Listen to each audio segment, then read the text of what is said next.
Okay, back for another one. This time we're back on the 63. This is a console I got for like a 70 to 72 Camaro. I think Jim Dunlop was bugging me for that one, so I think I might clean that up and get her ready for him. What we got here is I pulled the rear diff out of here. I know I probably should have did a video on it, but I don't know if you know how that goes. It can be a pretty frustrating process. Maybe not some of my finer moments, so I saved you that. Basically, you know, it's hard to even believe that this stuff came apart, and some of it didn't. This ended up actually breaking and coming off that way. Yeah, so anyway, that's what we got. I called Scott's. They hooked me up with some new ones. These ones actually are long enough if I wanted to drop the back end. I could. See that there? She's probably a solid 2 inches longer, I bet. Let me just pop that off for you and we'll take a look.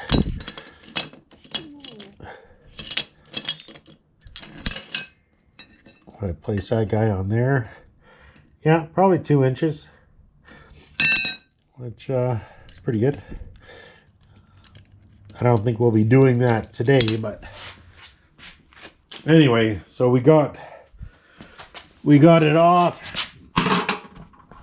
You see my brake fluid's down there leaking. I actually took it off yesterday. I see the brake fluid's just leaking out there. It's kind of annoying, but maybe I'll throw a needle nose vice grips on there. That usually tightens it off and quits the leaking anyway.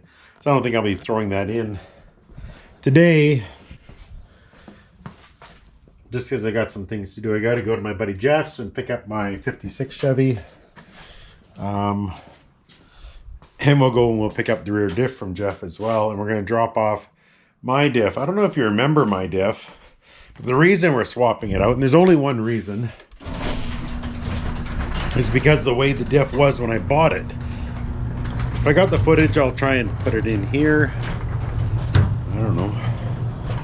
But basically, that cover has been off of there forever. And I don't know what kind of condition it's in. My assumption is it's in terrible condition though. Because the cover's been off forever. So we're gonna pop that. We're gonna take that over to Jeff's. If you're wondering what needs to come off to remove the rear diff, it's basically this U-bolt, that U-bolt. You have this this locating bar here. I don't know, the name escapes me right now. I'll probably put it in here somewhere. And then your brake lines. And of course your drive shaft, which we just put on. Remember, I cut it too long and bolted it on and it worked. Anyway, that's where we're at. Those are what I was looking for. Let's get at it. Okay, so my buddy Jeff popped by real quick. Off the top. Loading up the dead diff. And of course Jeff loves junk as much as I do. Well, actually I needed to put on my 65 so I could roll it around. So it's just going to be like a roller axle. Makes sense. It does roll. We know that. So anyway, he hopped in, and I'd like to say he gave me a hand to throw it in, but the reality is I gave him a hand to throw it in. Between the two of us, we tossed it up there, no problem with the jack, and the bolt slid right into place. Any words of wisdom, Jeff? I think it's pretty easy, and once you get the old one out, that's the hard part, right? Yeah. And it was the hard part, wasn't it? If you take a step further, you can clean everything up and then put it together. And we're not really known for cleaning stuff up before we throw it in, though, are we, Jeff? No, and I think also you want to get it hooked up to see if it works first, right? Yeah. Because usually that's the best way to do stuff, is get it going, get it working, and then if you're gonna clean it up, then you then you know it's good. You can take it back off and clean her up and put her back on. Part of the restoration process, but at this point we're just trying to see if it works. Yeah. All right, so it's bolted in. Maybe I'll just bolt her up here, get that part out of the way, and a brake line on there. We got a seized, I guess it's not seized drum, it's Stuck on. It's stuck on. Well, that should come off, no problem. I think it, as part of the package, it was for the drum to be unseized. Oh, is that right? or my money back. I couldn't even get the sway bar out. So he's got 2 sway bars. Yeah, luckily now it's dual sway bar. Yeah, because Ron swings both ways sometimes. This one time, and it's only because of the sway bars, because of Jeff. He's trying to get me to swing both ways, but that's not going to happen. I'm going to knock her down to 1 sway bar, and we'll just swing the one way. So let me walk you through what we're going to do here. We have the pumpkin kind of set up on this jack here, just kind of helping carry the load, I suppose you could say.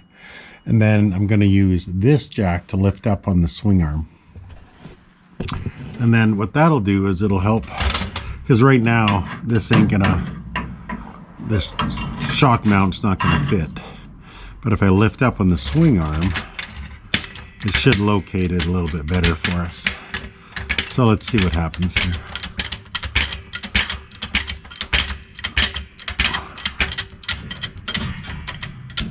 Okay.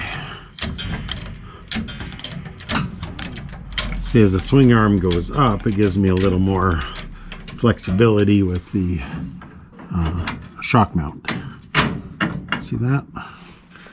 So now I can get my nut and washer on here. So I'll get one on first, just so it doesn't fall off.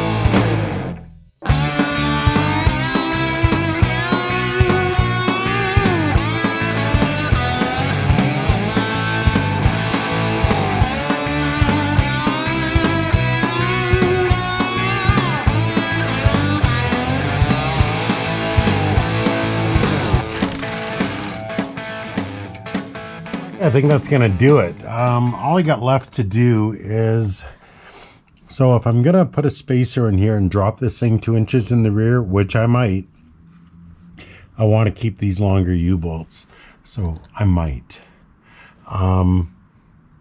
If not, you would just cut them off, right? They don't need to be longer, they're just gonna hit.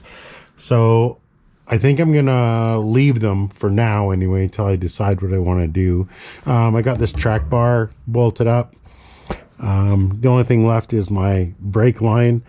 I think I have a new brake line, so I'll probably change that one out. I don't exactly know where it is right now, and I'm on my way over to Jeff's to go pick up, or go get my green truck ready for pickup anyway. So that's gonna do it for this install. It's fairly straightforward. Removing this U-bolt's probably the worst of it. Mine broke, the other one was seized, back and forth, a lot of penetrating oil, impact wrench, blah blah blah. If I was doing it over again, I'd probably just cut them off and be done with it and just get them out of there. This plate just stays on. I never even took the shock off. I left it. Move it out of the way, install back when you throw it back together. And then brake line, I just cut the old one off. There it is up there, and I'll put it back on, but I want to change that rubber line, so I'll do that, and we'll call this one done. There you go. R&R of a rear diff in a 60 to 72 Chevy, I guess. Hope that helps.